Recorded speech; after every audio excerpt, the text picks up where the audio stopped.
Good morning to all of you. 11th के लिए हम लोग फाइनल अकाउंट कर रहे हैं, जिसमें आज हम लोग देखेंगे जो आपका डाउट आया है वो है एग्जाम्पल नंबर 14 में। जैसा कि मुझे बताया गया कि इलस्ट्रेशन 14 में आपको बैलेंस शीट्स को प्रिपेयर करने में प्रॉब्लम आ रहा है। तो चलिए क्वेश्चंस की तरफ मूव ऑन करते हैं और कोशिश करते हैं उसको समझने का। एक बार कंफर्म करें, क्या स्क्रीन दिखना शुरू हुआ हम लोगों को?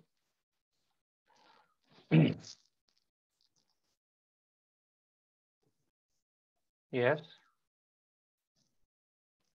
स्क्रीन दिख रहा है। मैंने स्क्रीन शेयर किया, क्या आपको दिखना शुरू हुआ? हाँ, चलिए देखिए, जब भी मैंने आपको बताया है कि जब भी हम क्वेश्चंस को पढ़ेंगे तो हमारे दिमाग में एक आइडिया आना चाहिए कि कौन सा आइटम कहाँ पे जाने हैं। सबसे पहले इस क्वेश्चंस के रिक्वायरमेंट को देखते हैं। क्वेश्चंस कह रहा है कि given below is the trial balance of Gopi Chandra and brothers as 31st March 2020, you are required to prepare trading account, profit and loss account and balance sheet as on the date। तो जो भी item दिए हुए हैं उसमें से आपको trading भी प्रिपेयर करने हैं, पीएल भी प्रिपेयर करने हैं और बैलेंस शीट भी प्रिपेयर करने हैं। एक बार क्वेश्चंस को अगर देखते हैं कौन कौन सा आइटम कहाँ जाएगा, एक बार देखते हैं। ओपनिंग स्टॉक आपको पता है कहाँ जाएगा, ट्रेडिंग में। ये परचेज है, ट्रेडिंग में। रिटर्न्स इनवार्ड, ट्रेडिंग में। फ्रेट इनवार्ड, ट्रेडिंग में। फ्रेट आउटवार्ड कहाँ पे, पीएल में। ऑफिस फर्नीचर रियल अकाउंट है, बैलेंस शीट में। सन्ड्री डेटर्स बैलेंस शीट्स में। ये डॉक चार्ज या बैंक चार्ज है, क्या है, कट गया है, डॉक चार्ज है तो डॉक चार्ज होगा तो ट्रेडिंग में। इलेक्ट्रिक पावर कहाँ जाएगा, इलेक्ट्रिसिटी एंड पावर, हाँ जी, इलेक्ट्रिसिटी एंड पावर पीएल में। मतलब या तो ट्रेडिंग या तो पीएल में आइटम जाएंगे। हमको ढूंढना है, अगर बैलेंस शीट में स्पेसिफिक आपको प्रॉब्लम है तो बैलेंस शीट के आइटम। तो एक मैंने ढूंढा furniture, sundry debtors, sundry creditors, ये भी बैलेंस शीट का पार्ट है, राइट। सेल्स कैपिटल, ये भी बैलेंस शीट का पार्ट है। लोन फ्रॉम बैंक, बैंक से लोन आपका है, वो भी बैलेंस शीट का पार्ट है, राइट। उसके बाद और भी इसमें इंफॉर्मेशन है, bad debts, advertisement, salary, cash in hand, ये भी बैलेंस शीट में। कैश एट बैंक, ये भी बैलेंस शीट में। मोटर व्हीकल बैलेंस शीट में। Motor repair, interest on bank loan, rent, insurance, business premises balance sheet में। House hold expenses, drawing है तो बैलेंस शीट में कैपिटल से लेस होगा।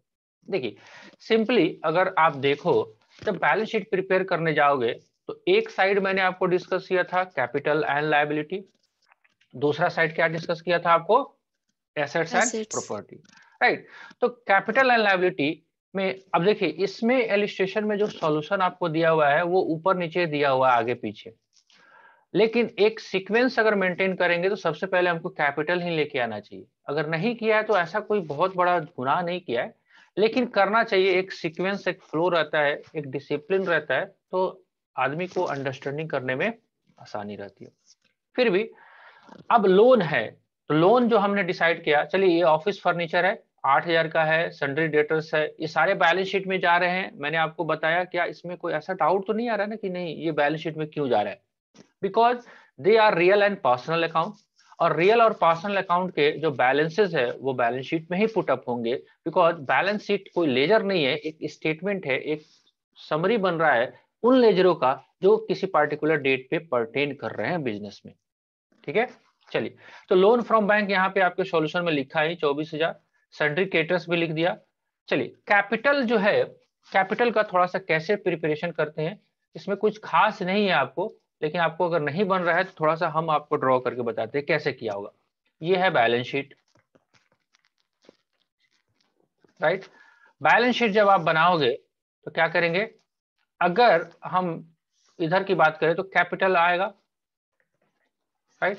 जो भी ओपनिंग कैपिटल होगा इसमें हमको क्या ऐड कर देना है, नेट प्रॉफिट। ये नेट प्रॉफिट कहां से आया होगा, हमारे पीएल अकाउंट से, ठीक है। जो भी अगर ड्राइंग दिया होगा उसको भी हम क्या कर देंगे, यहां से लेस कर देंगे, बस सिंपल सा बात है। अगर यही प्रॉब्लम हुआ होगा आपको तो देख लेते हैं इस एग्जांपल में हमारे पास कैपिटल कितना है। कैपिटल है, अगर कैपिटल का आपने देखा कहीं पे हम लोग को मिला था कैपिटल, यहाँ पे है कितना कैपिटल है 2 लाख, है ना 2 लाख, राइट। नेट प्रॉफिट आपका हम यहाँ से मान के चलते हैं 1,40,000, आपको पता है ट्रेडिंग अकाउंट पीएल अकाउंट आपने बनाया तो 2 लाख प्लस 1,40,000। ड्रॉइंग भी दिया हुआ है इस क्वेश्चन में, ड्रॉइंग थोड़ा सा छोटा है, स्पेस आपने दिया है, फोटो लंबा फोटो है, ड्रॉइंग हमने ढूंढा था, drawing bad debts motor vehicle house hold expenses, right. देख रहे हो 33,000 को हम लेस कर दें, कैसे लिखेंगे, कैपिटल का बैलेंस जो है वो कितना दिया हुआ है, ट्रायल बैलेंस में कितना बैलेंस है 2 लाख, कितना नेट प्रॉफिट हुआ इसमें 1,40,000, और कितना आपने हाउस होल्ड के लिए निकाला है 33,000, कितना निकल के आएगा बाहर 2,40,000 और 1,40,000, 2 1 3,40,000 में से 33,000 चला गया 3,07,000। शायद इसी में आपको दिक्कत आया था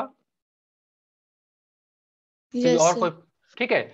तो ऐसे ही लिखते हैं, देखो अभी बहुत सारी बातें इसमें डिस्कस करने हैं, इसके लिए अलग से चैप्टर है। क्या चैप्टर का वो नाम है, वो है फाइनल अकाउंट विद एडजस्टमेंट। तो अभी हम उसको इसलिए नहीं छेड़ रहे हैं क्योंकि आप कंफ्यूज हो जाओगे।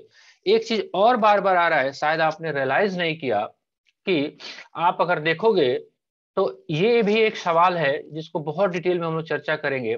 ट्रायल बैलेंस के बाहर आपको स्टॉक दिया रहता है 75,000, ये कहां पे किया, ट्रेडिंग अकाउंट्स के क्रेडिट साइड में, और साथ ही साथ ये स्टॉक जो है आप देखोगे ध्यान से तो बैलेंस शीट में भी जाएगा, देख रहे हो क्लोजिंग स्टॉक। ऐसा क्यों होता है, ये सारी चर्चाएं हम लोग करेंगे।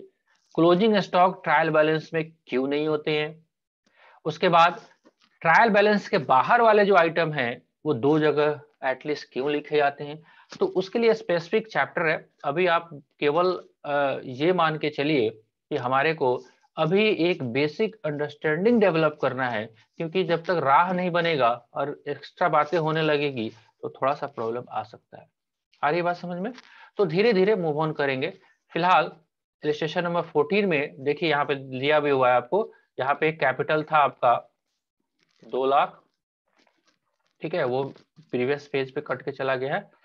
उसमें आपने नेट प्रॉफिट कहां से आया, नेट प्रॉफिट ये पीएल अकाउंट से। तो बिजनेस का प्रॉफिट तो प्रोप्राइटर का ही होता है और किसका होता है, ठीक है जी। चलिए उसके बाद ड्राइंग जो हाउस होल्ड एक्सपेंसेस के नाम से जाना जाता है उसको हमने घटा दिया, ठीक है जी।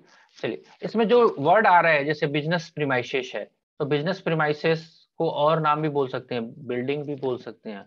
प्रीमाइसेस का मतलब ही होता है बिल्डिंग, प्रीमाइसेस का मतलब घर ही होता है। एक वर्ड है जैसे हाउस बोलते हो, बिल्डिंग बोलते हो, वैसे ही एक और वर्ड है प्रीमाइसेस का। तो आई थिंक आपका जो डाउट था 14 नंबर में वो क्लियर हो गया। Yes yes sir. ठीक है। बाकी बंदे साहब ने भी भेजा है एक, वो पता नहीं चल पा रहा है मुझे कौन सा इलस्ट्रेशन है, लेकिन जो भी इलस्ट्रेशन होगा उन्होंने अगर भेजा है, ये इलस्ट्रेशन भेजा, इसका कट कट जा रहा है। हाँ जी सर आप बताइए इसमें आपको क्या दिक्कत आ रहा है, इलस्ट्रेशन का नंबर तो पता नहीं चल रहा है, वैसे है कितना नंबर इलस्ट्रेशन ये, हाँ जी है, आप चले गए, वेरी गुड, चले गए भाई साहब, ठीक है चले गए तो अच्छी बात है। ठंडी का मौसम है, रजाइयों में सोने पे थोड़ा सा मन नहीं करता उठने का, ठीक है। और कोई स्पेसिफिक डाउट है आपको, नो सर। तो ठीक है क्वेश्चंस बनाते रहें, ऐसे ही आप मुझे भेजते रहें एक एक करके, जो क्वेश्चंस में डाउट आएगा उस पर आप थोड़ा सा डिटेलिंग भी कर देना कि इसमें ये वाला पॉइंट पे प्रॉब्लम है, या आप क्वेश्चंस भेज रहे हैं तो भेजिए, उसी से हम लोग कुछ देखने का समझने की कोशिश करें, ठीक है जी।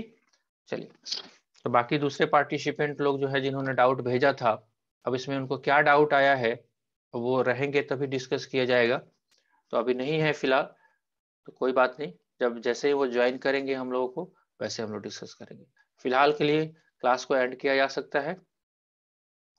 Yes yes sir.